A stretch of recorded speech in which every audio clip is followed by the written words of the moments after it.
আসসালামু আলাইকুম।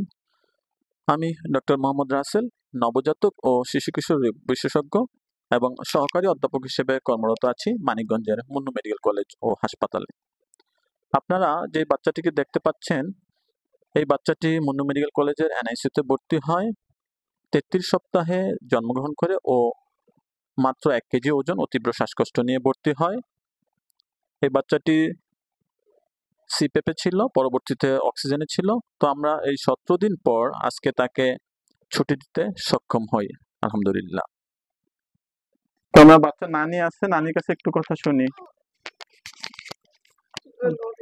আপনার অভিজ্ঞতা বলেন, কেমন লাগতেছে যে 1 কেজির বাচ্চা আমরা ছুটি দিতেছি? 1 কেজির বাচ্চা এখন আল্লাহর রহমতে মাশাআল্লাহ ভালো আছে। হ্যাঁ। আপনারা বলতেছেন, আমরাও দেখতেছি। আল্লাহ আর বাদ বাকিটা আল্লাহর ইচ্ছে। আপনারা খুশি কিনা?